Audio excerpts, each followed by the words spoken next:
some, we're selling some, trading and everything to that effect. And you can get a lot of information about that through our membership. So let's go ahead and get things started because we didn't really have a lot of information, but I did find out that the uh, DHS funding uh, can negatively impact everyone except for the DHS agents. And we're going to be talking about a lot of that on Monday. So you want to stay tuned for that when we start covering that on Monday. But let's go ahead and get started with one of the comments that we've got from some of our fans here. How come in my whole 25 years of life, I know it's not much, but still, I have never met or known a genuinely good man. I don't like my dad or my brother. I don't have male role models. I can easily think of my female role models. But I have never actually thought, wow, that's such a nice man. I wish my partner was like that in real life. Deep down, I still believe that I will meet someone who's a genuine person, but I'm still having a hard time. Why is this so fucking hard for a man to be a decent human being? Where's the emotional intelligence, Ugh? I'm so disappointed. Damn. I thought she was done for a second there.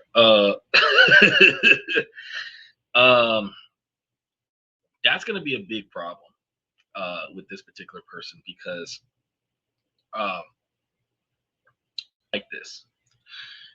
We've covered this on the show quite a few times. Your upbringing is going to be your first exposure with men. The way your brothers, your male cousins, your father, your uncle, grandfather behave around you. And that is going to be the ideal observation of what a good man looks like. Hopefully, these men are behaving good. And if the men are performing in the aspects of a masculine man, whether a woman likes what he's doing or not, he's doing his role and playing his part. Now, if, for say, example, your brother and your father are ideal good men, but you just don't like them. Now, the problem that's going to happen there is any person that reminds you of your father and any person that reminds you of your brother, you are going to be repelled. If your father is a good man, you would be repelling a good man. If your brother's a good man, you'd be repelling a good man. You would not be able to find a man that you're happy with if you have been compromised by what a good man is supposed to be like. Now, here's another problem. If you have never, I know they be coming up with some wild stuff first thing. These were not selected in any specific order. It just happened. Now, the next thing that we have is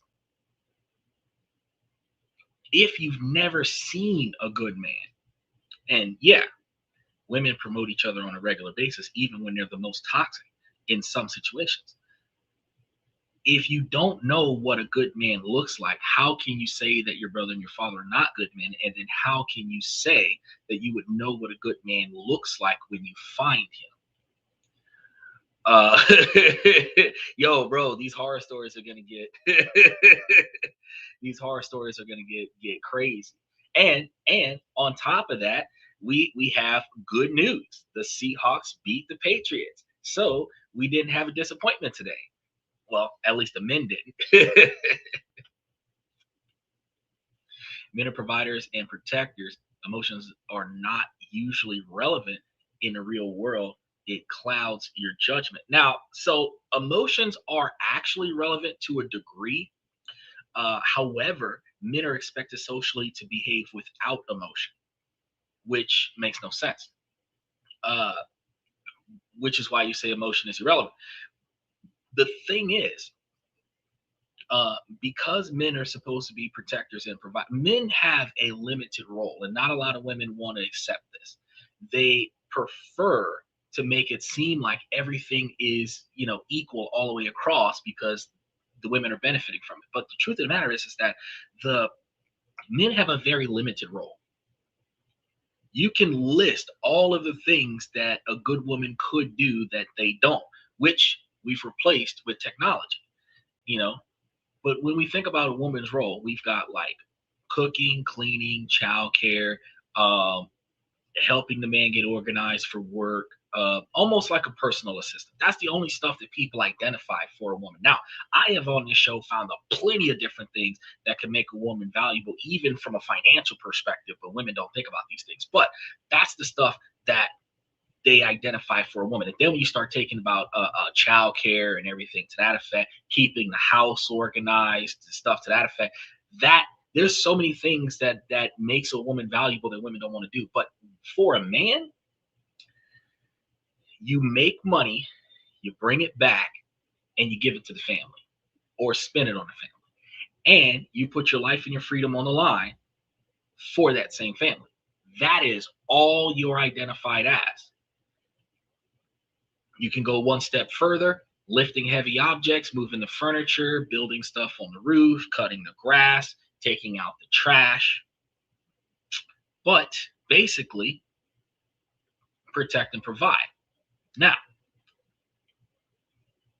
when a provider provides, the person that receives that provision is a dependent. And I've been talking about this for a minute.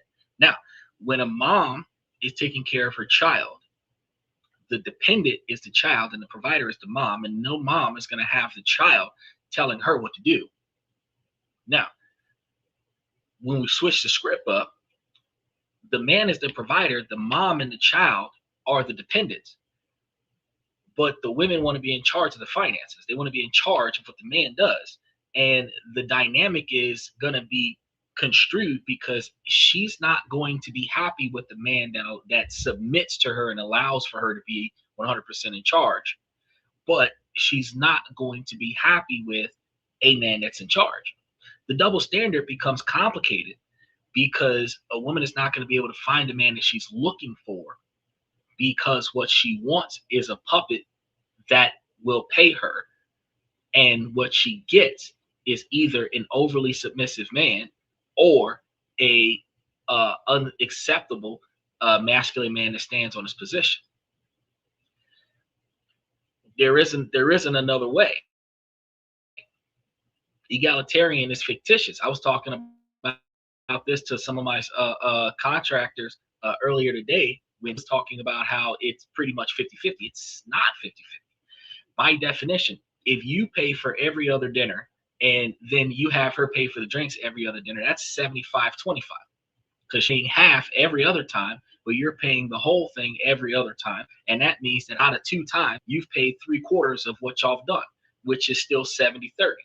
You know, if you're paying for some of the bills and she's paying for some of the bills, but then the money that you don't put on bills, you're buying her nice things, you're still putting your money into her and she's putting money into her. She'll put money into the kids, you'll put money into the kids, but usually there isn't much money left to put money into the husband or the father, right? Now, we don't really care about this, but we have to think about the fact that the men are going to bring in 70% or more worth of provision in most relationships, at least the ones where the women are chasing men that are more successful than she is. And then the women are going to do more effort, right? The women are going to complain that men aren't doing enough, but the women don't accept the fact that they don't have to pay as much. But even in business, that's the same dynamic, that the more you delegate, the less money you make out of the total quantity of money being made, because you are dispersing that currency towards all of your subordinates that are performing the work for you. So if the wife was paying, you know what I mean, that'd be a different story. But when the husband's carrying the workload, it is what it is. Mike said men built the nest for women to maintain. Well, that's usually the way it goes back in the day. But nowadays, men build the nest for the women to be entertained, and then the women demand that the man maintain the nest or buy a housekeeper. But it can't be an attractive housekeeper, because then she'll be intimidated by the hot chick in the house doing his laundry, right? It's a double standard all the way around. But at 25 years old, if you don't know what a good man looks like, you will be rejecting men that could potentially be good men, and you will be in a position where you would not be able to find the happiness that you're looking for, because instead of evaluating the person for what they're capable of outside of wasting money on you, you're evaluating the person based on how they look and maybe some of their mannerisms. But you're not actually paying attention to, does he make the kind of decisions that you would support? You're not valuing him for his ability to prioritize your needs outside of financial expenses. And because you're not putting the value where it needs to be at, you're not looking for the right characteristics when you're looking for a man, which means that you're not going to find the one you want. You might find one that you're lusting for. You might find one that you profit from. You will find one out of convenience, but you're not going to find the right one, right? What's a good woman look like? That's a very hard question because, well, it's a hard question and an easy question to say the least. If you ask a woman all the things that she feels like she shouldn't have to do for a man, that's everything a good woman would do.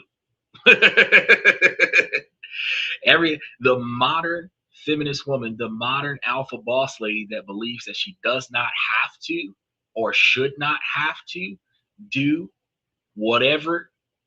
You could do a census. You can ask 100 women, what do they believe that they should not have to do for a man? What do they believe men want them to do that they don't believe they have to do for me? And everything that women would identify, everything that women think that men ask for is oppressive, everything that a woman identifies as misogynistic, all of those characteristics are the perfect woman or a good woman. And where it's going to be hard to find, you'll find a woman to do some of that. You might, if you had 2 or 3 women, you might have each one of them do a little bit of it, and then together you would end up with the best girl because you would have a collection of women doing a little bit of the things that you need. But truth be told, any one woman doing all of it voluntarily, it might happen from family-oriented women that are satisfied with your income, but the majority of women, no. You'll never see it. Now, the ones that get the closest to being a good woman are the ones that are married for 10, 15, 20, 30 years, and the only time they get divorced is when she divorces him because he cheated on her because something happened in the marriage. The rest of the times, like, the best women are the ones that through till death did them part, literally. Like, dude died and she didn't kill him. It didn't matter how many times he cheated. She stayed with him and didn't divorce him. It didn't matter whether or not he got mad or whatever the case may be. They worked it out and they put a 40, 50-year marriage on the table through all of the good times and the bad. That type of woman, probably the best ones. But those are the ones that are already taken more often than not. And the ones that haven't been taken yet, hang around too many of them that aren't wife material, and that's why you can't find them. Because birds of a feather flock together. So when the 5 people you spend the most time with are 304s, then you're going to be considered in the group of 304s, and that's going to, if each one of your friends are only friends, if each one of your friends is an OnlyFans girl, you go out with them, they're going to assume that you're an OnlyFans girl too. They're not going to assume that you're a wife material. So, when in Rome, do what the Romans do, but stereotyping, you will be treated like a Roman even if you're not one. That's the other half of that. The woman I see on the news, what is that? Writing is a choice. I'll stay single. Oh yeah. The ones you see on the news taking off their shirts and spray painting themselves and screaming at the top of their lungs and picketing, and those are the women that call themselves good women, but those aren't the ones that the ones that stayed at home and kept themselves properly clothed. Those were the ones that we look for, but we don't find them because good women aren't in bars and clubs. You find good women at work, right? Or they're at the house, and you might catch them at like the mailbox or something. See them at the post office delivering a package for a family member. They're hard to find. You the closest to seeing a good woman in activity is they're at the grocery store. That's it. There's not the grocery store, like a bookstore or something like that. You're not finding a good woman in places where not good women frolic. Let's go ahead and take a look at the next one. I can't believe this. My husband wrote me a note inviting me to go on a vacation for 5 days. He hasn't done this in 20 years. I was really happy and excited, but worried he would find a way to punish me.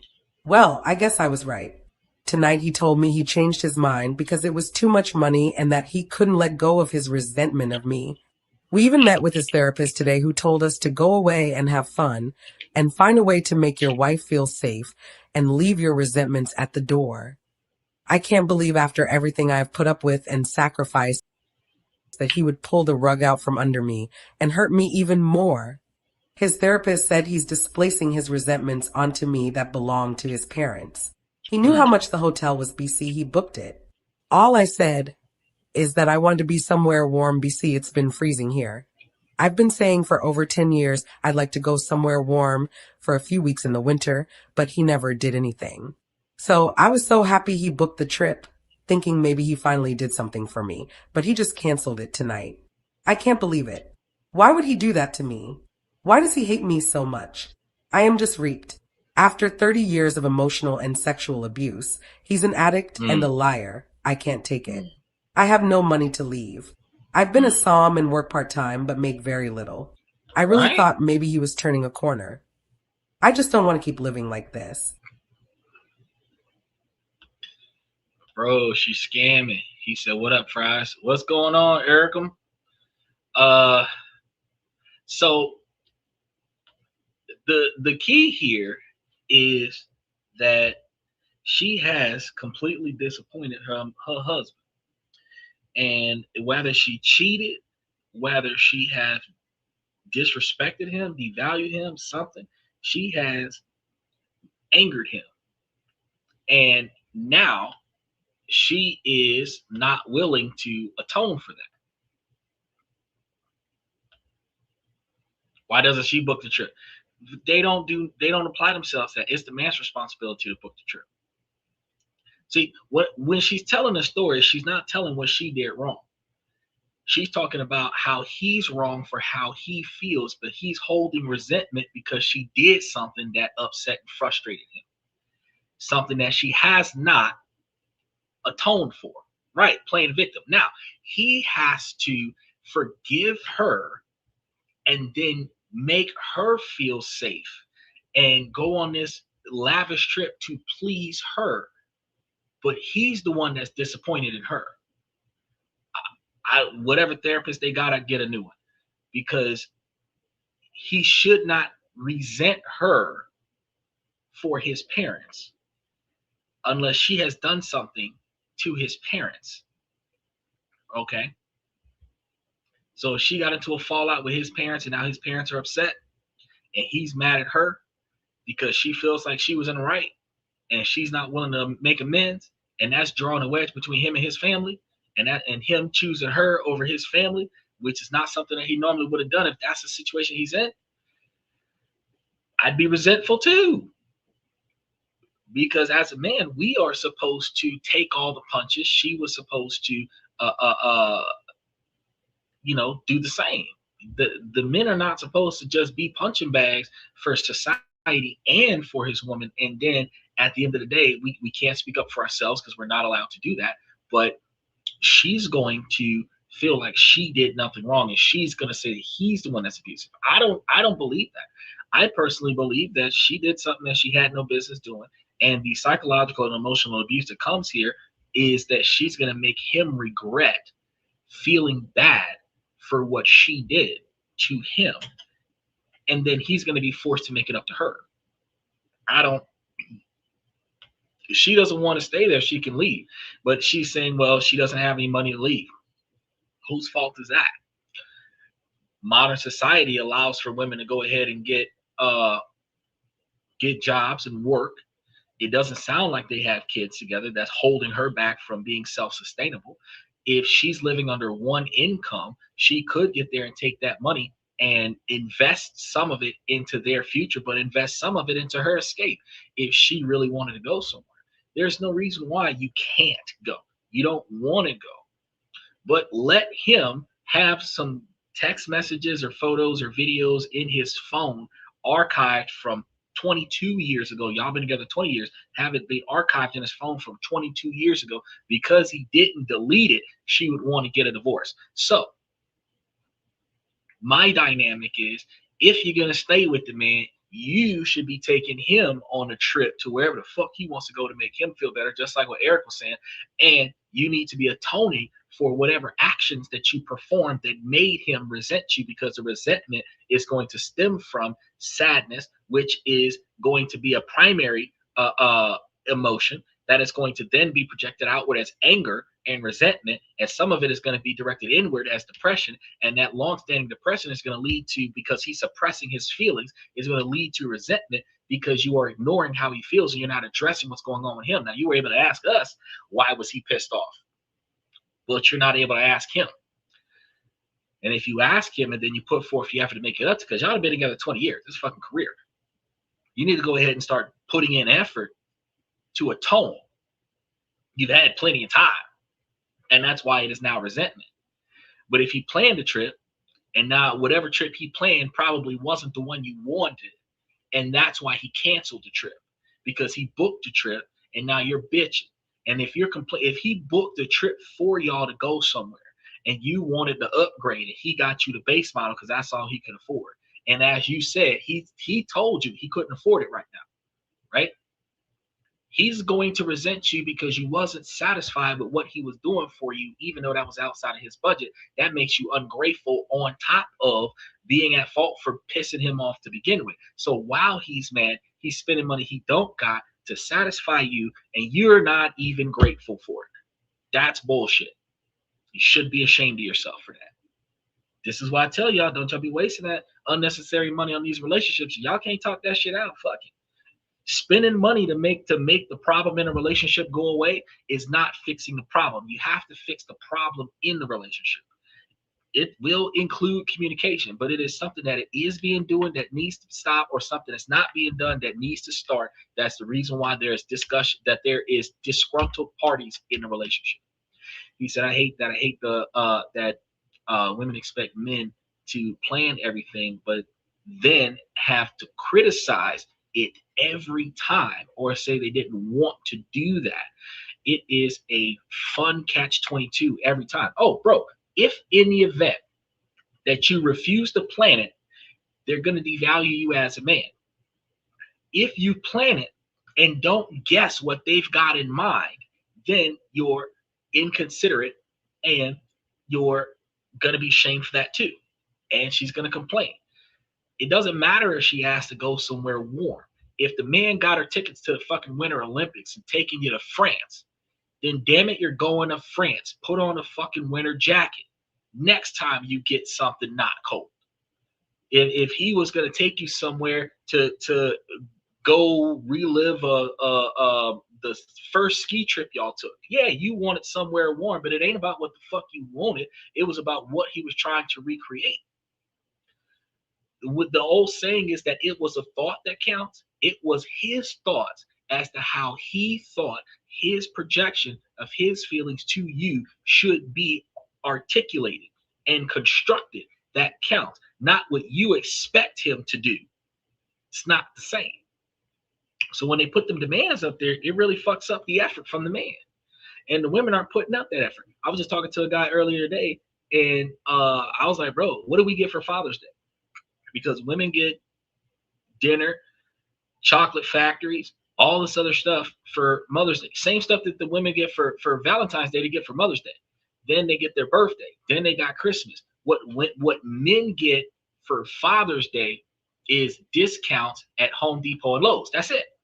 That's it. We don't even get discounts on men's clothes at a men's clothing store. We just get discounts at Home Depot and Lowe's, and at the house we're cooking for everybody else because we're the man.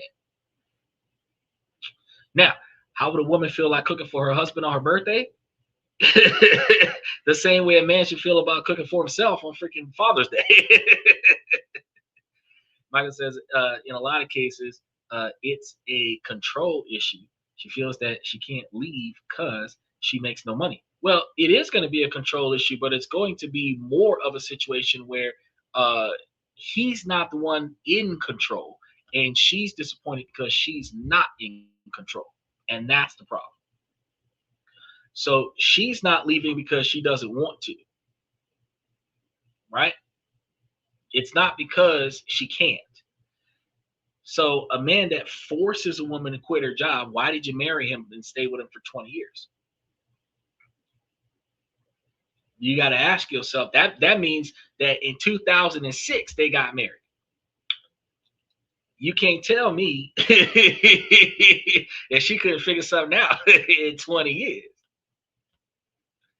Just send him a text. Take her to a warm place.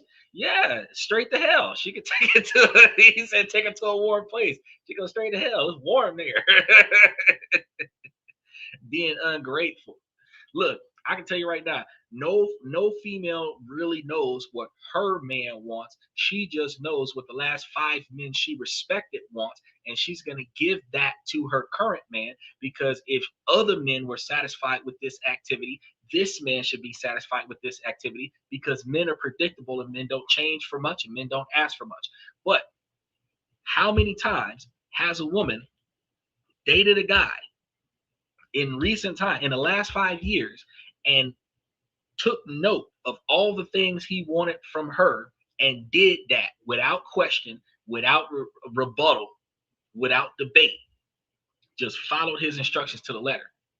None. How many women ask a man on a daily basis, does he need anything? Does he want anything? Is he okay? None. How can I help you? None. Can I get that for you? None. Right? So most women don't know what their man needs. Most women know that they're going to do what they want to do for him. And if he doesn't like that, then she's not, it's, oh, well, she did her part. Right? So it's crazy. Now, Eric says, hate that they complain about not ever going out. And then when you plan it, it never good is never good enough.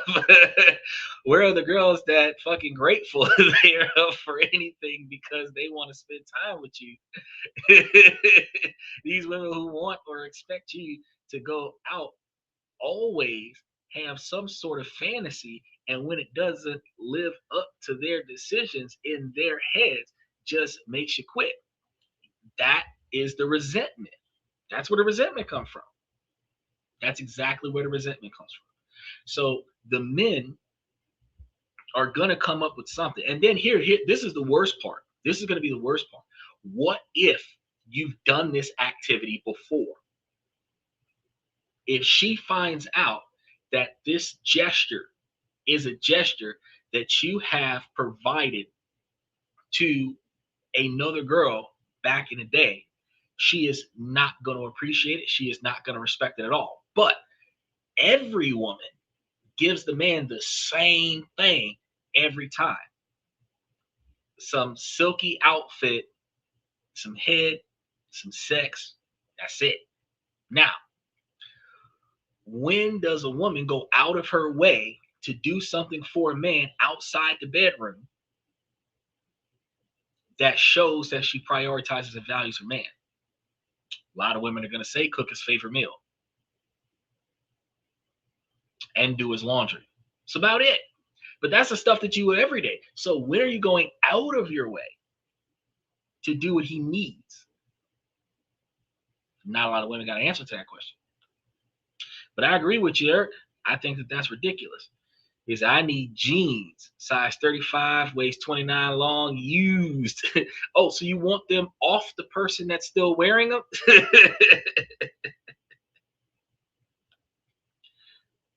Hello, Chocolate Thunder Week. He's talking about Happy Black History Month. I guess. Well, because I'm black. I mean, I don't know what's happy about it. Like in Mardi Gras, like next month, I think that's actually something more important than, like what do we get for Black History Month? We get Valentine's Day, we get Martin Luther King's birthday, we get Black History Month that is full of all of the black movies that they don't show on TV every other day out of the year. All of the black-driven movies. That's what we get for Black History Month. Look, that's what I'm trying to tell you. Like, what? White History Week is every other week of the year. Like,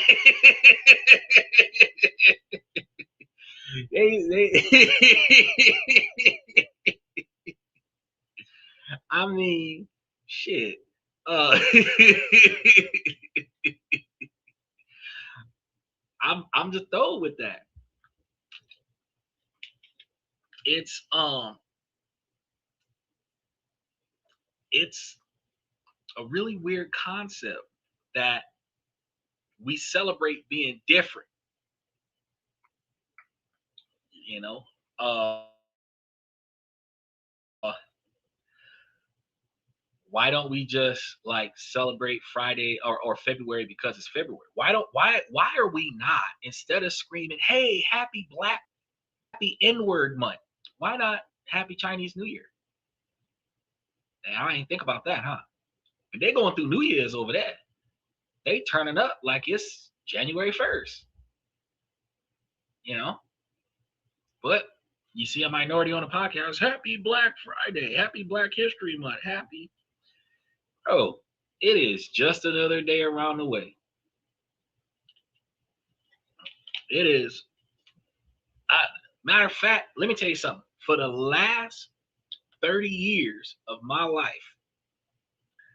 I have always worked on Black History Month. Every freaking day, especially Martin Luther King's birthday. Why? Because affirmative action requires there to be at least one minority on the clock throughout business. And I was always that token. So, with all the other Black folks that was off and barbecuing and whatnot, I was at work putting in double overtime. So for me, it's just another day. Eric says the further she whines and complains, the further and deeper the grief sets in. That's the reason why he canceled the trip, because the girl was bitching so much. He was just like, you know what? Fuck this damn vacation. You ever seen a black guy working a KKK uniform on YouTube? Funny as hell. You're talking about Dave Chappelle, or are you talking about the actual black KKK member that actually did exist back in the day? Because they actually had, I think, two of them that were official members. Yeah, that was crazy. So while history people tell the story that they never had black folks in the KKK, no, they actually had two of them. Baiting white guys, then pulling off hoods. Their reaction is priceless. No, I haven't seen that one. I'm gonna have to see that. See, you can only get that type of entertainment from Black people in Black History Month, because let some white folks walk around with some KKK uniforms on. Oh, it's going to be a political nightmare. But let some Black folks do it and pull off the hood, and you see Black folks in KKK uniforms. Oh, everybody gets a laugh out of it. It's a double standard. And since we're talking about double standards today, reverse racism is nowhere. It's not positive at all, but we do it. So the people who use the N-word on each other hate the fact that they're having the N-word used on them by somebody else. First of all, if you don't want somebody not of color to call you that, you should not call anyone else of color that. So the word should have died out with the slavery abolishment. So the fact that it is still being used by the day-to-day person who thinks they're cool, and it's a rite of passage, a rite of passage for this derogatory term that devalues an entire race of people so that you can self-identify as something devaluing. It's almost as bad as when the alpha boss ladies are calling themselves bad bitches. It's like, why devalue yourself? We all bleed the same color. We do. We bleed purple until it oxidizes and then it turns red. Dave Chappelle, Clayton Bigsby character was absolutely brilliant. Hey, he pulled out a left field skit, and then he did the other one because he had a whole white family whose last name was the N-word, and he was just rubbing it in for that whole skit. So that was oh my God. Let's go ahead and get into this next comment because we got a few of them tonight. I have been with my girlfriend for a few months. When we started dating, we seemed perfectly aligned. She told me she hated the club scene, didn't like getting drunk, and wasn't a party person. That was something I was looking for, as I'm not that type of person as well recently. She has completely switched up. She's now going out multiple times with work friends, getting extremely drunk, and staying out way past the time she says she'll be home. She loves the lifestyle she claimed to hate. She says her New Year's resolution was to be more social, but it's turned into just more clubbing. She refuses to let me come with her. She claims she's embarrassed for me to see her that drunk. But in a place like a club where hookup culture is the norm, this feels incredibly sketchy, as if she is hiding something. We've talked about this, and she's claimed to slow down or come home earlier, but she ignores it every single time. I'm currently overseas on a trip I've had planned for a while. Because I'm away, I couldn't have this conversation in person, and now I'm stuck watching this happen from a distance. I don't want to be a controlling boyfriend. She is her own person and can make her own choices. But this isn't the person I signed up to date, and the fact that she's embarrassed to have me there makes me feel like she's hiding her single behavior from me.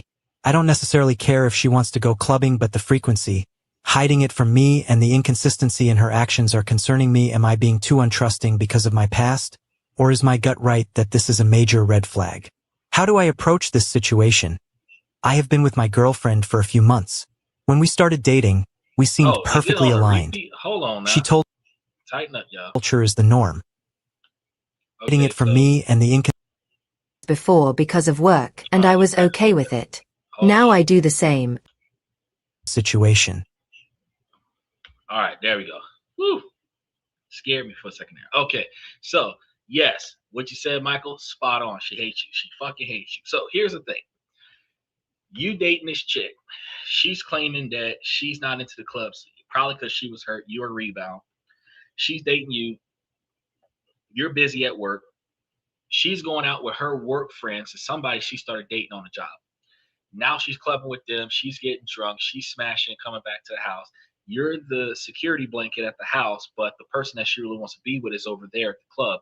She's not bringing you to the club with her, because that will destroy and eliminate her image of being a single woman. Women are going to say, oh, no, that's just what insecure men say. But no, really, if you are not ashamed or embarrassed of your man, then you're going to take him with you. Actually, that is his fucking job, to protect you and provide for you. So when you go out to get hammered, he is supposed to be the one to make sure that you don't get too drunk, that nothing happens to you that's not supposed to happen to you, that you don't leave with people you're not supposed to leave with, you end up in the right car, you make it home safe, you don't get run over, you don't break a limb, you don't poke out an eye, you don't lose a tooth. All of the stuff that a man is supposed to be doing while you drunk. Right? Now, she's going to use the excuse, I don't want him to see me that way. Then don't go. Don't drink. Drink sodas. They got apple juice and orange juice at the bar. You can have a non-alcoholic night and go with your man. But you out there with some dudes throwing it back, and you're enjoying the free life because they're paying, and you don't want your man to be there spoiling the scene, and that's why she's behaving the way she's behaving. So now that your boy done gone overseas, and she knew that he was going overseas soon enough, now that he overseas, the relationship is dead, but it is on life support because the man 80% of the time doesn't want to let it go. But the relationship is already over. She switched out on you. And I'm going to tell you the same thing that I tell all women. In the moment when you feel insecure in this relationship, there is no reason to look for an escape plan. You are either going to communicate with your partner your insecurities and work it out with them, or you're going to break up with them, because your lack of trust is the foundation of the relationship, which means that the foundation is cracked. You can't build anything on that. Your resentment that's going to build on top of your lack of trust, then you're going to start accusing her of cheating. Then if she's not cheating, she's going to cheat just because you accused her of cheating. She's going to have resentment on you because she's not doing anything wrong. And God forbid she cheats and doesn't get caught, she's going to swear to God you're cheating next, and now y'all going to be arguing about stuff. And at some point, you're going to say something that hurts her feelings, and then she's going to blow up your spot and embarrass you about how she cheated and who she cheated with. Likely somebody very close to you, which is why she doesn't want you to go. Because I mean, if she could keep a good secret, you would be out there with her and the person that she was cheating on you with, and you wouldn't even know. But if you know the person, that's going to be a big difference. Michael says, my girlfriend graduated dental school, went to Hawaii, got knocked up, ended that relationship. Get over it. Look, that's really all it takes. Is like she goes somewhere else and deep throat somebody else. That's a wrap. Probably. Not. It is likely that she has given off the persona that she's single. She's going to be out there at the club. She is not going to be able to have a dude holding her hand and holding her purse and hugging her and kissing on her and everything like that. Then the dude that she's been smashing this whole time at the club show up, and he's like, "Who is that guy?" That's going to be a Jerry Springer moment. So to prevent that from happening, she's like, "Oh, I don't want you to go to the club." Look, if you really want to end your relationship, wait till she goes to the club. Go to the club that she's going to. An hour after she goes into the club, you go into the club and see who she's with. That's how you do it. That's some Cheaters season 2 shit. You just have fun at the club, sweetheart. She gonna tell you which club she's going to because she know you're not gonna go. But let her leave. Let her get a head start. Go to the club. Wait a little bit. Then after she gets in there and get comfortable, about 30 minutes to an hour in, then you go into the club, and then you just, hey, just wanted to come check on you, right? See who she's with.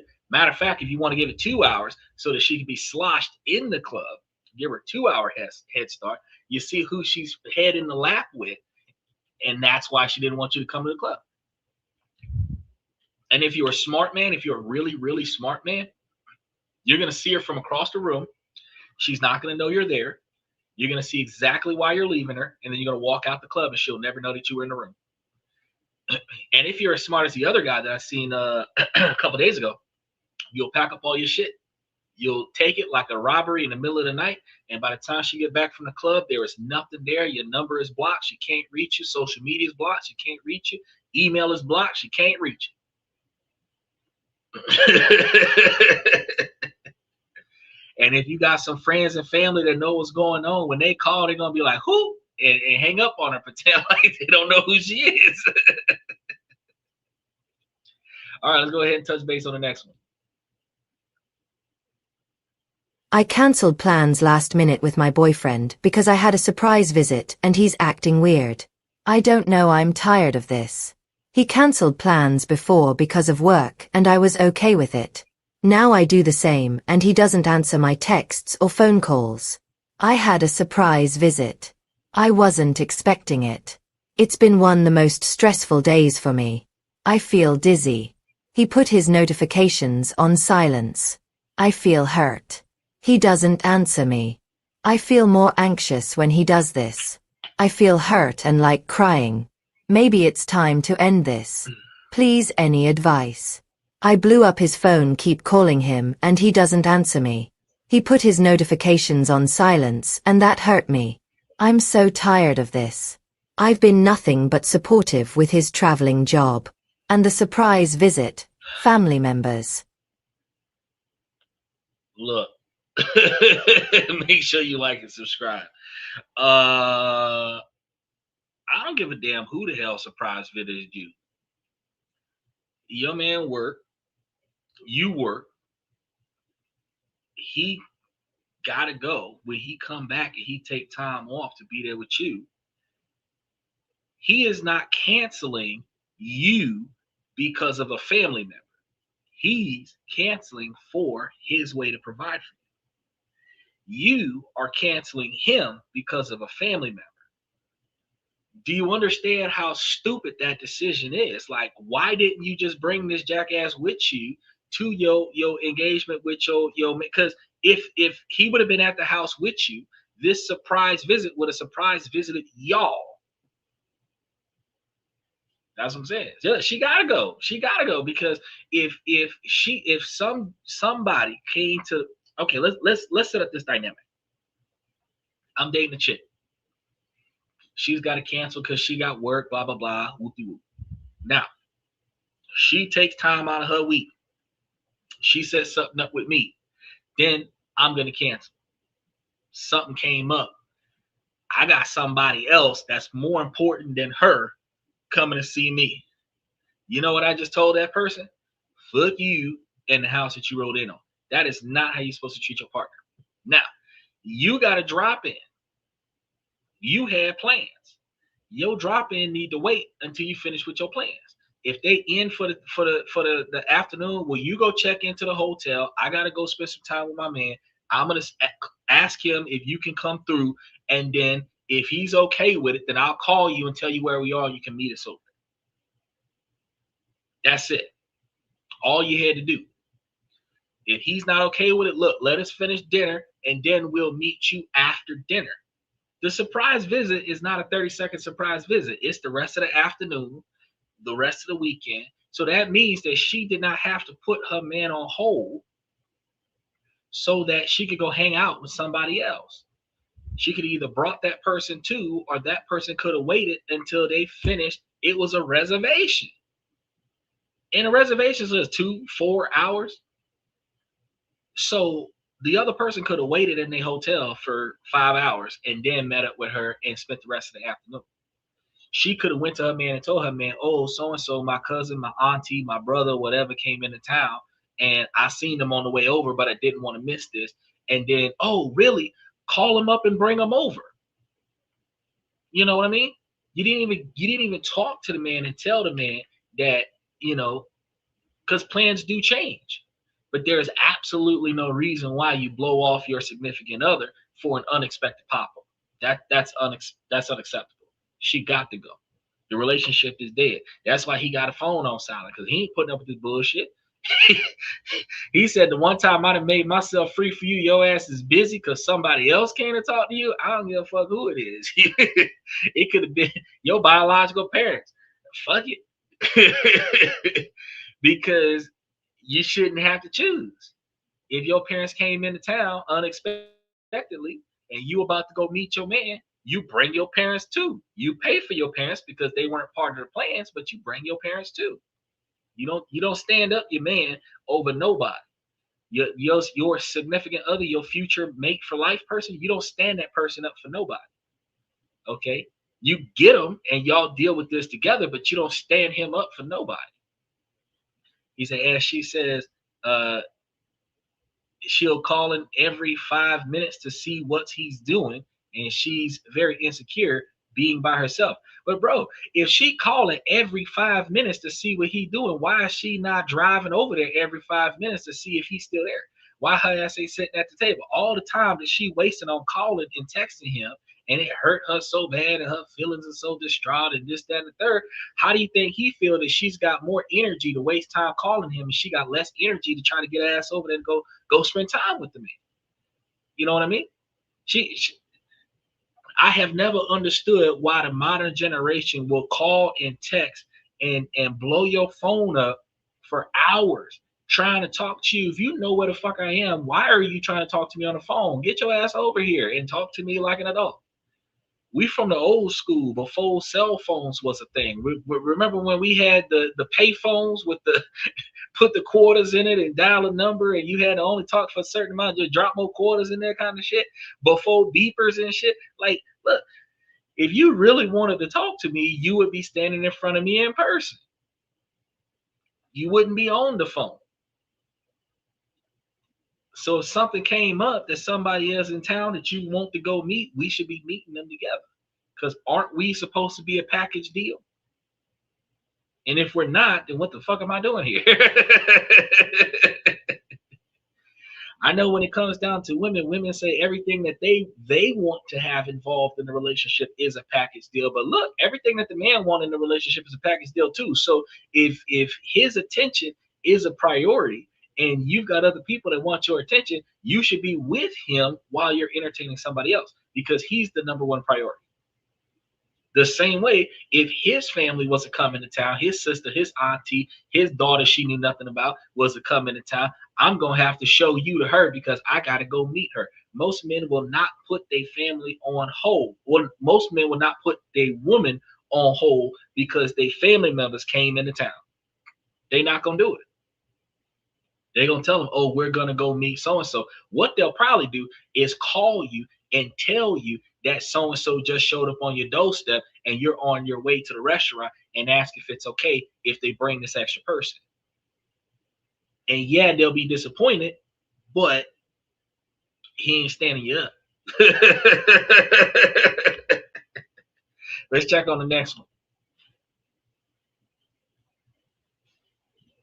Last night before my husband went to bed, I begged him to wash one set of pump parts for me tomorrow, i.e. now today. When I say begged, I mean I literally said please please please. It's a daily task. I actually use 2 pumps, so I wash 2 sets a day, and I do them myself 99% of the time. I had fallen behind, and yesterday I washed 5 sets throughout the day to catch myself up.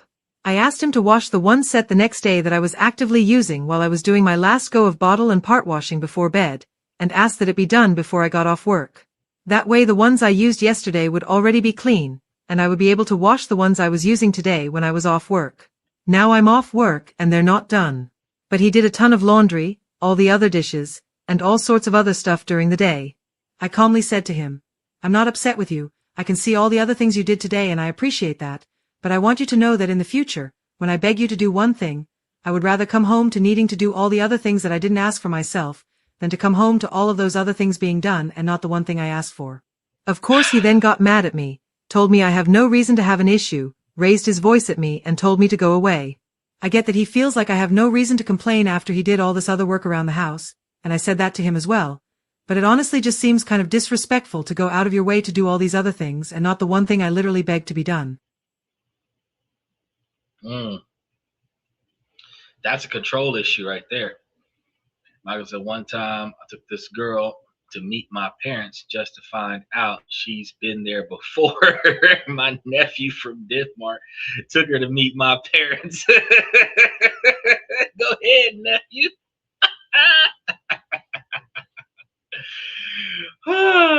That's gonna be an awkward family reunion. All right, now for this lady that does not have any value or respect for her man. So look, I understand how you feel. When you want something done, you expect it to get done, no matter if nothing else in life gets done. Now, men have that mentality, and women could give 2 shits. You want to know what she wanted done? Okay, so she's breastfeeding. The equipment, the bottles, the breastfeeding equipment, all of that stuff. She's got 5 sets of them at least. So apparently he's buying a lot of them to make sure that she's got enough. She wants him to wash 1, and he didn't do it. Most women are going to say he's inconsiderate and he should prioritize her needs. From a man's perspective, if 5 is not enough, I probably would buy 5 more so that she would have as many as she needs. So that I don't have to rush over there when she cracks the whip for me to wash the 1 that she wants me to wash. Now, on the other hand, I don't know what kind of man he is. He might feel uncomfortable with washing those things, and you know, he might have forgot. It matters, but it doesn't matter, because the issue is that you asked him to wash a bottle. You went in there and washed 5 to catch up, and he probably realized that he forgot to do it. And when he realized that he forgot to do it, you already did it for him, and now he knew he was in trouble. So instead of him allowing you to do what you asked him to do, and then do all the other things around the house that you normally do, he put in the extra effort to make it up to you by cleaning up everything else in the house so that you would not have to do anything else, because the one thing you asked him to do, he didn't do. That was his silent way of apologizing for forgetting to wash the one thing that you asked him to wash. Now, you're not grateful for the thing that you asked him to wash.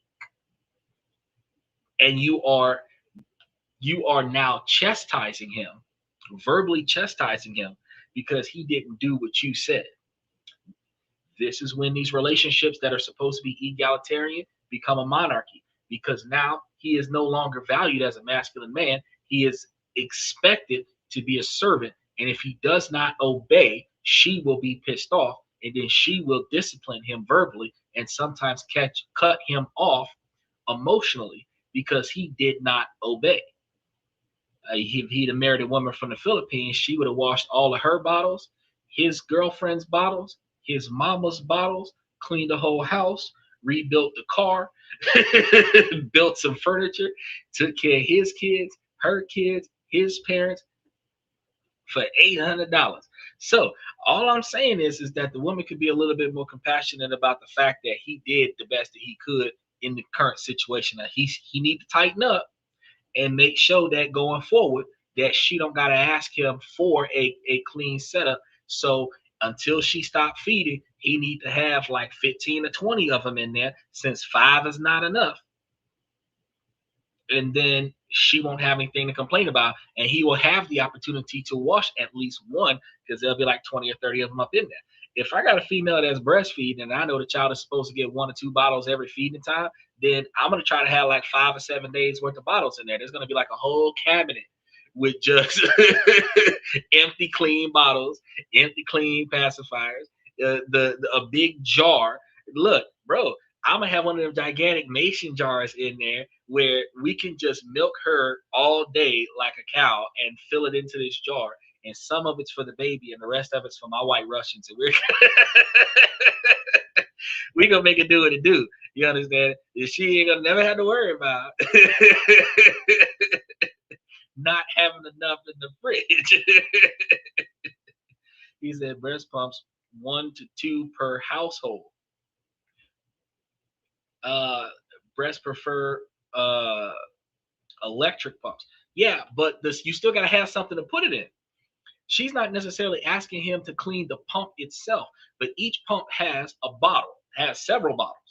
And depending on how big the child is and how much the child is being fed, there's going to be a plethora of bottles there, 3 to 5 bottles. So if you, so say you feed the child 3 times a day and you use 1.5 bottles each time, that's going to be 5 bottles, which means that you don't got enough for 2 days worth of feeding. You're going to have to clean these bad boys every day, right? And if you don't have one clean, because then the other problem is that you're going to have some bottles that are full, at least 1 bottle in the baby's mouth, and then 2 more bottles being filled. And that's what she's complaining about. She asked him to go clean 1 of the bottles, and he didn't do it. And she went and cleaned 5 of them because he didn't clean 1. So I said, well, fuck, buy 10 more. Then she ain't got nothing to bitch about. Look, Mike had the same idea. Look, buy 10 more, then she got nothing to bitch about. If 5 wasn't enough, them bottles is cheap. Buy 10 more, she ain't got nothing to bitch about. By the time she get through 10 bottles, I could have washed 3. And if she got 5 and I bought 10 more, she got 15. So by the time she go through 10, if I'd have bought 3, she got 8. There ain't never a situation where the provider couldn't have fixed that by providing more. Baker's dozen and 1 for me. Look, you already know. I told you. I said I got to get my white Russians in, because what they be throwing cow's milk and goat's milk and shit, bruh. I got a baby mama breastfeeding, bro. I'm putting breast milk in my coffee. I don't give a fuck. Call me nasty. I don't care. Human milk is better for humans than animal milk. So me, I'm gonna milk my girl, and I'm gonna she gonna be like, oh, do you know how much I breastfeed? I'm like, yes, I do. You took the baby's bottle. I know. Make me some lean. We gonna throw this in the. I know some people think that's dirty, but look. I mean, we can always have some coconut water with some fruit, and we can work this situation out. I want my wife to have different flavors.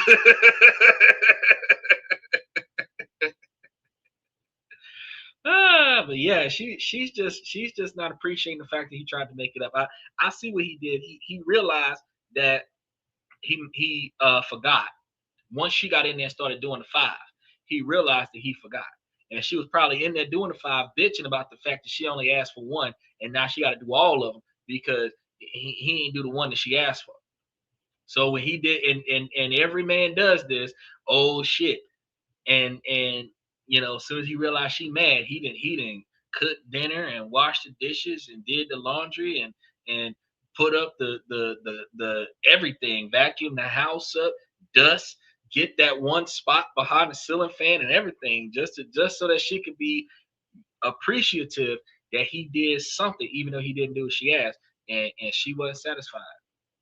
I would have cussed her out. You said chocolate milk. Shh. Well, that means I gotta have two women because one of my one of them coming from the Philippines.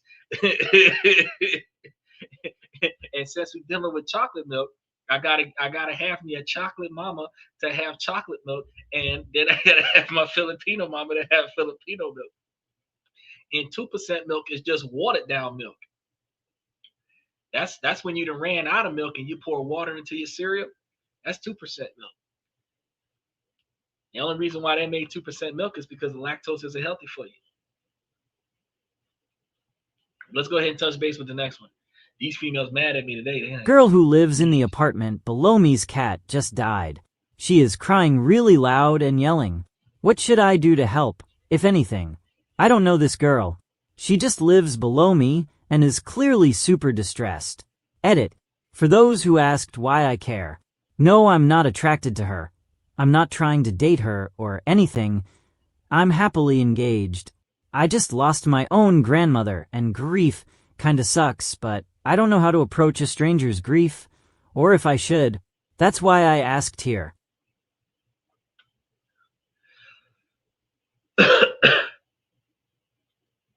You heard that, Mike? He living in an apartment. Cat dies, and this woman is over here screaming like Rocket 5. Adrian! My thought, I'm banging on something and screaming, shut the fuck up. That's what I'm going to do. But, oh, she's upset. You want to go and console her. You're engaged. Now, you in a sense, if he was a single man, that's exactly what happened. Knock on the door. Are you okay? Is there anything I can do for you? Is there anything I can get for you? Right? That would be the appropriate way to handle that. So, the reason why he's concerned is because she's hot, he's attracted to her, he's engaged. A lot of times, people emotionally get laid. Over a cat, I don't know, but consoling can be, it can lead to all kind of weird things. So, do you let her sit there and cry by herself? Do you just, don't tell her anything? Or do you go down there and console her because you are engaged? If your fiance lives with you, you should be able to explain the problem to her specifically about the fact that the cat is dying and the woman won't shut up, and let your woman handle that. Right? Because appropriately, you are not supposed to be fraternizing with the female neighbors while your fiance is not home. That's going to lead to a world of problems. So you and your fiance can go down there and make sure that the woman is okay, or you let your fiance go down there and make sure that the woman is okay, or you could just call the landlord and be, look, bro, like I can hear what sounds like a serial killer in her apartment because her cat died and she needs to keep the noise down. And the police will come over and tell her the same thing. Let them men console her. 2 cops, 1 chick. And she'll stop crying. Need a new cat? I'm not getting it for you though. She should have had 2 or 3 of them. The cat lady acting like that. She need to have 2 or 3 of them. But what is if he's in that kind of apartment where she is so loud that he can hear her crying in his house because her cat died, bro, she gotta stop. Shoot, I had a dog die during a live podcast. Nobody even knew. Nobody even knew. I finished the whole show and then buried the animal. Like, and if we weren't having this conversation right now, y'all would have never knew. So what the hell is she out here wilding out like that for? Let's touch base with the next one. I know it seems shallow, but I'm only getting older and I never got a chance to be pretty. I am bullied and degraded and humiliated every single time I try to date as a grown woman nearing 30. I've spent my youth feeling afraid of men and traumatized, facing the harsh reality that the dream of me growing into a beautiful woman is unrealistic as I am past the point of a blossoming woman and now I'm only growing old. I was bullied for looking younger and being inexperienced as a young adult. I have a lot of flaws and defects that I just don't have the money to fix. I'm facing the reality that I will only start to look worse as my life passes me by. Thanks to my dad, I see how much young women are valued. Young, beautiful women. And I just never had a chance. I'm bitter. Whoa. All right, so dad picking up 20-year-olds, huh?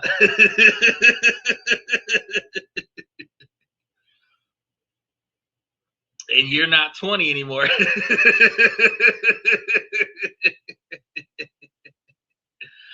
All right, so look, she ain't even want no advice. So here's the thing. You wasn't out there doing what you could have done to get the attention that you needed to get to lock yourself into the relationships that you wanted to have growing up. I respect that. Means your body count is low. Value is a little bit high. Look, she could let it go. She could let it go. She could get her a cat too and become another cat lady. However, because your body count's low, you have less experience around the way, you have a lot more value. Even if you were a Geo Metro with like 5,000 miles and like 40 years old, you have a lot more value than the ones with 200,000 miles that just came out yesterday. So if you're looking for companionship, the first thing you have to do as get over your traumas, because you said that you had some issues, and it should not cost you billions of dollars to get over your traumas. However, the next thing you're going to do is you're going to find out what the type of ideal man you want is looking for in a woman, and then you become that. A lot of attractive women these days are becoming the type of man that she wants, and she believes that she is universally valuable in the market because other women would want her if she were a man. That doesn't make her valuable to men. That makes her valuable to women. Women have to find out what a man is looking for in a woman and then decide if she's going to do that. That's going to mean wife material from the first date behavior has to happen.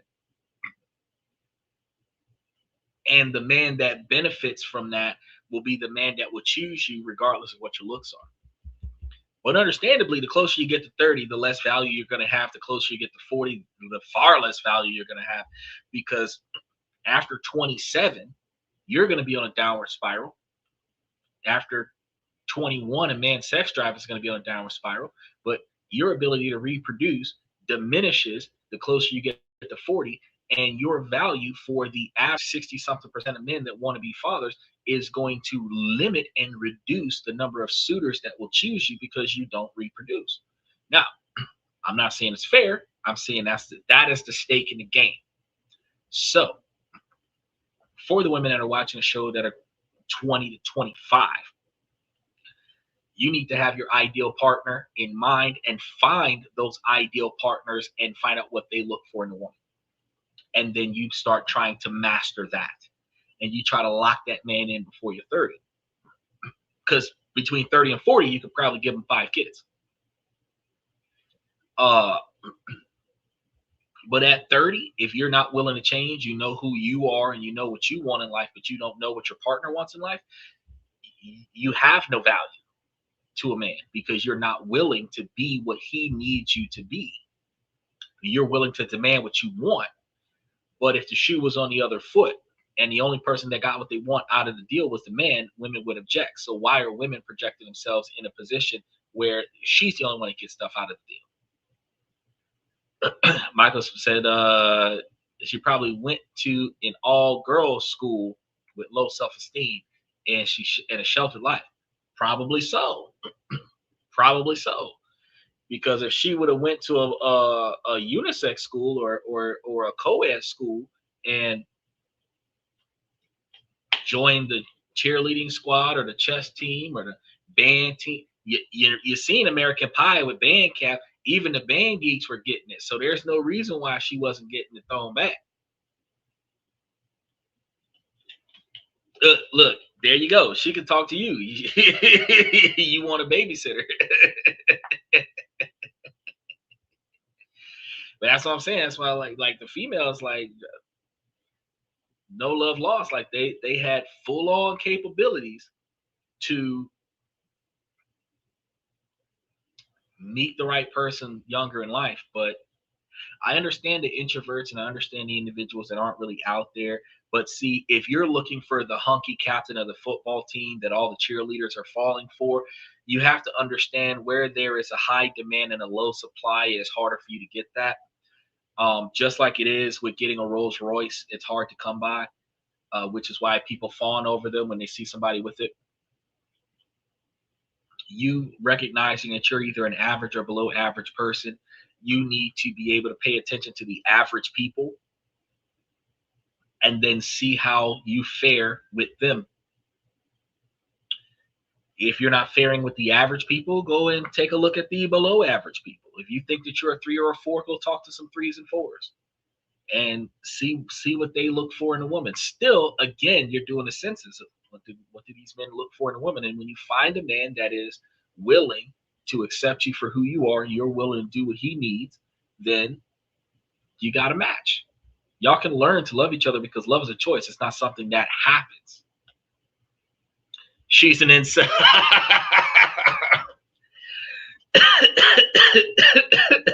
Women have been using that on men for so long. That's actually the perfect example of an incel. Yeah.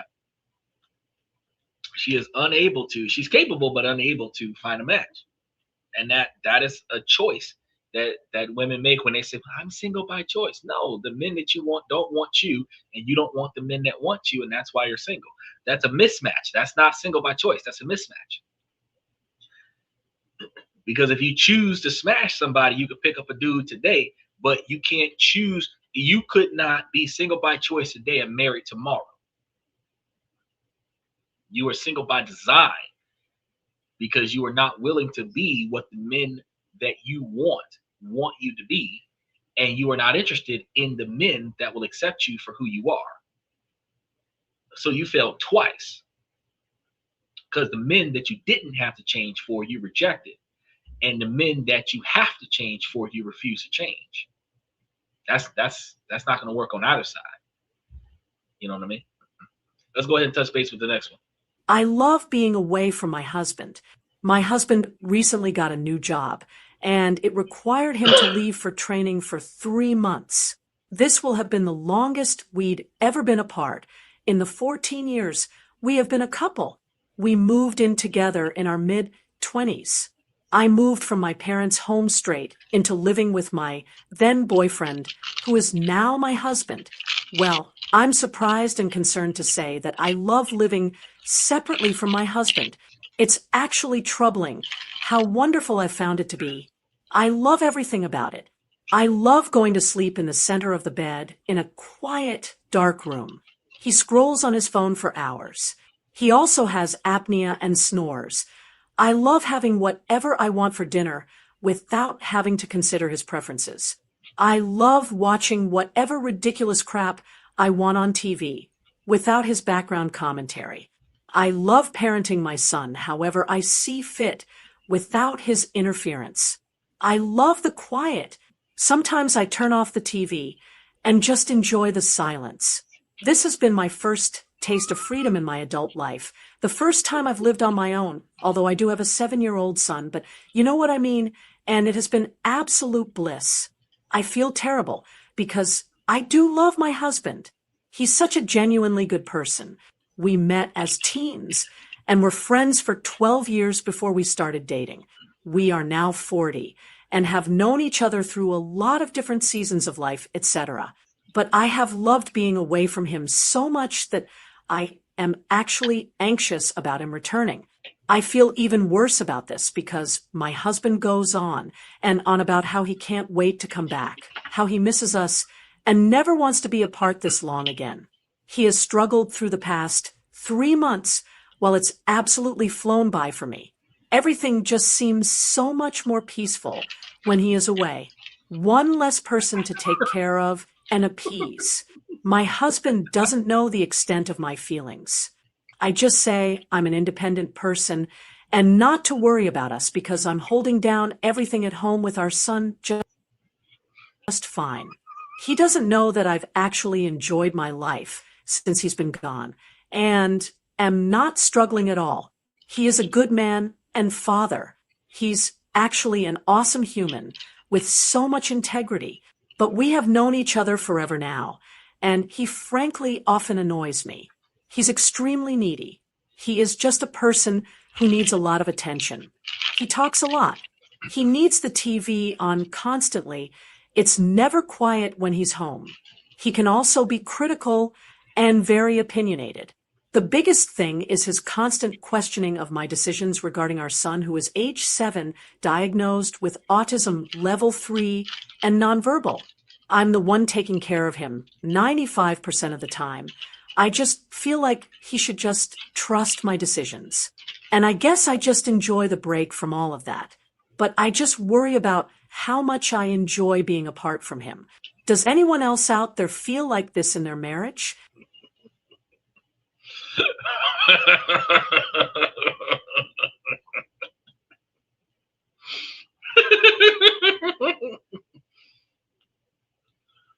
She happily married, bro.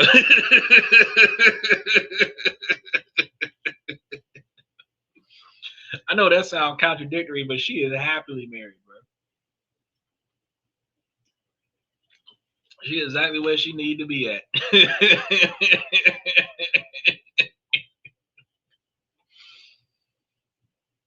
It's gonna be the one time I'm gonna be like, look, you might want to tell your therapist about your anxiety, but that's not something you want to tell your man. I can't wait till you leave. You be when you be going on them long trips, I just be so enthusiastic. You get on my damn nerves. It's like a Medea skit.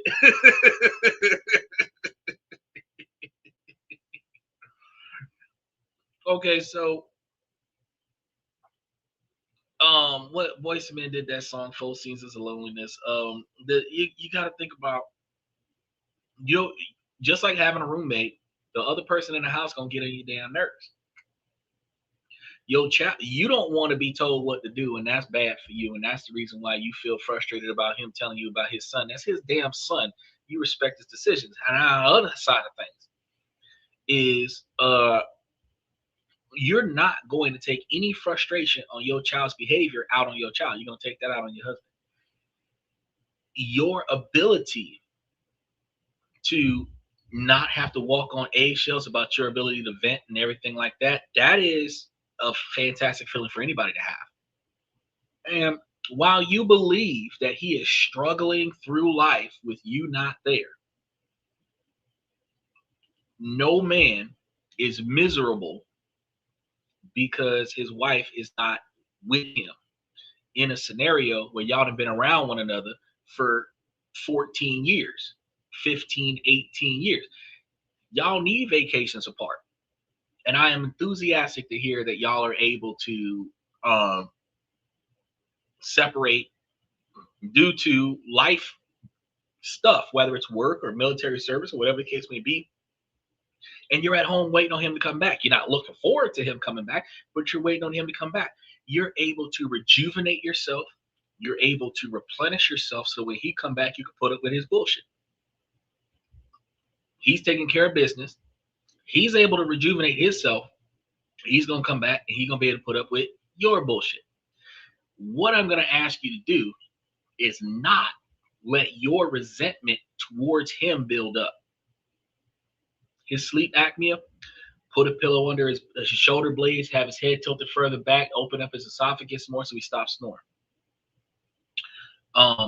Don't put yourself in a situation where y'all start sleeping in separate rooms and stop spending time together when he is home, because that's going to draw such a big wedge between y'all. Y'all are going to fall apart. But take some time apart, separate from one another, spend some time by yourself, enjoy the peace and quiet of being by yourself, and then come back and start building fonder memories with your partner. He's going to miss you. You should find a reason to miss him. Even if you miss picking his underwear up off the floor, make an excuse to miss him, because love is still a choice. Choose to miss him instead of choosing to wish that he would never come back, because that's where the resentment is going to come from, wishing that he would never come back. And if you continue to wish that he would never come back, when he comes back, the whole time he's there, you're going to wish that he would leave. And that's going to turn into discontent. You don't want that. You want to find reasons about him when he was there that you wish he was still there to do, so that you can have that same longing for him to return. Michael said, I would let this one ramble on and bet he hopes for another deployment. Look, she said that he talked too much. She went on for like 5 or 7 minutes, bro. You know how long it took for her to type that shit up, bro? Like she was probably typing that while he was packing his bags. CPAP, turn it off. But that's, if I was him, I'd be doing the same thing. I would just let her tell me exactly how much fun she had and how much excitement she had while I was gone, and I would be signing up for another tour. It's like, nah, my wife don't give a fuck that I'm going. She's probably having house parties right now because I'm not there. She having a live Kiss concert in the living room with Metallica and Guns N' Roses. The geriatric edition. But yeah, this one was a funny one. I thought this one was really cool. She's happy about her marriage. She's happy about her husband. She just feels strange about how much enjoyment she has about not having her husband around the house at the time. And no, when you are around, you went from being around your family, brothers, sisters, mom, dad, everybody like that, to moving straight into your husband. You have never had a moment where you have lived in a house by yourself, and that feeling is wonderful. However, once you get used to being in a house by yourself, you get tired of people even faster. So the downside to how much you enjoy being in a house by yourself is that eventually you're going to become a hermit. You're going to be in your own place by yourself. You're going to be wishing that somebody was there. So to prioritize a balance, enjoy the time that he's away, like I said before, but give yourself a reason to want him to come back. And then you're good. So when y'all are there, y'all can spend time together, this, that, and the third. You could take turns. If he's not being deployed for military, or even if he is, if he's home and he's not going on tour for another 3 months, and you want to take like a weekend and leave the child with him since he nags so much about the child, and you get a day away from the kid, do that. Spa day, spa weekend, go to a resort. But always make sure that you maintain that balance. So that's a big thing, because you're 40 and the first time that you'd have been in the house by yourself was this one span that he just left. You a trooper. I had 10, 15 years, a long time. This is a good relationship. The communication could be worked on. Every relationship could be. This one is salvageable.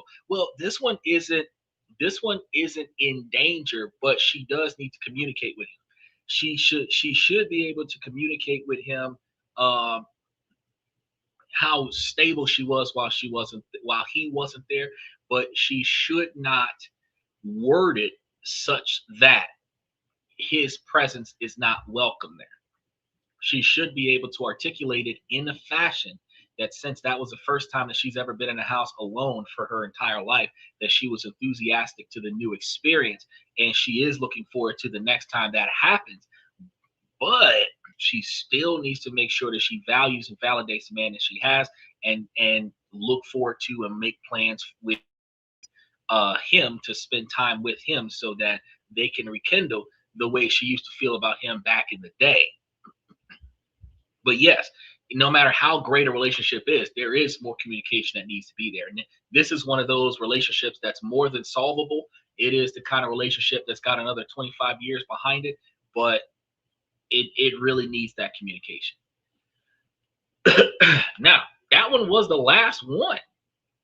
So we ended on a good one today. Sometimes we have some of the most toxic, but we ended up on a good one today. So that's pretty cool. I actually really like that. I wasn't expecting that because I didn't get a chance to proofread it or anything like that. I just stuck it in there like, this is going to cover the 1 hour. So I didn't know what I was getting. There's a lot more that I got to go through. There's so many I haven't covered. So either way, what we've got coming up for tomorrow is we're going to be talking about how the DHS not getting funding after Saturday of next week could lead to more problems with the government shutdown.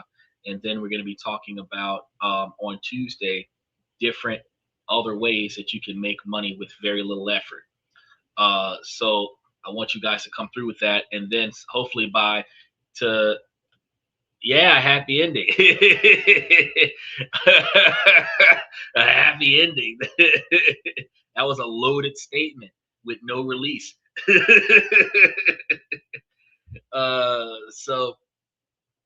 We're gonna, but hopefully by tomorrow evening we should have our Wednesday country up there, because we're gonna be like touching on different countries around the world, and then we're gonna finish up with the other show for Saturday and Sunday, so we have the rest of our week lined up, and probably even start going into next week's lineup, so that you'll kind of know what we're going to be getting ourselves into, so that you have reasons to utilize the notification buttons to remind yourselves for the upcoming shows. And I got all the scripts and everything ready for Monday and Tuesday. So the only thing that we need is for the internet to work in our favor, and we can just tee off exactly when we see. I was just about to put that up there, but he said, remember to like and subscribe, and please come again. But the way he worded it, the way he wrote it, I could get in trouble for it. So I'm not going to put that up on the screen. Oh, I will let you slide on that because we're wrapping it up. It's been an hour and a half. So what I'm going to start off by saying is, ladies, as long as the situation doesn't make sense, I'm going to keep asking you ladies to make it make sense. So ladies, please make it make sense. Fellas, I give y'all this information to help y'all become higher value men, giving you guys the tools that you need, the resources that you need to find the things in your life that you are capable of controlling and making the necessary changes to be satisfied with your life. And then the things that are outside of your control, you can navigate around those. Ladies, while this is a male-driven podcast from the male's perspective, you too can make yourself higher value women by utilizing this information, prioritizing your 20-year plan, and then putting forth the effort and activity of fulfilling that goal. Along the way, keeping your options open to those individuals that might mesh with the long-term 20-year goals that you have. You can then find a partner where you can grow with together, and then y'all can conquer those goals a whole lot faster. With that being said, I want to thank you guys for coming to This and That. I'm your host, Xander, where we talk about this, that, and everything in between. And I'll see you guys tomorrow night.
That's my personal command. I'm not mounted on higher ground where excellence is found. My potential knows no bounds, raising the bar, breaking ground.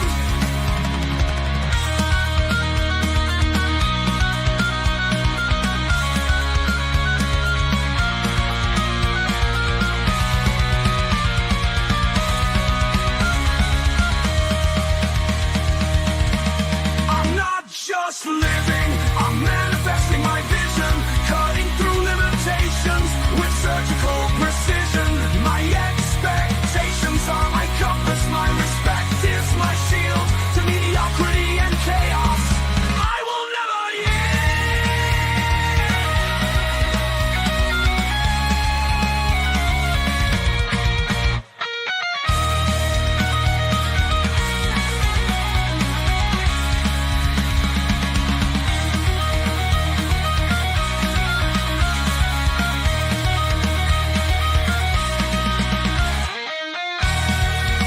I'm not just living, I'm manifesting my vision, cutting through limitations with surgical precision. My expectations are my compass, my respect is my shield to mediocrity and chaos.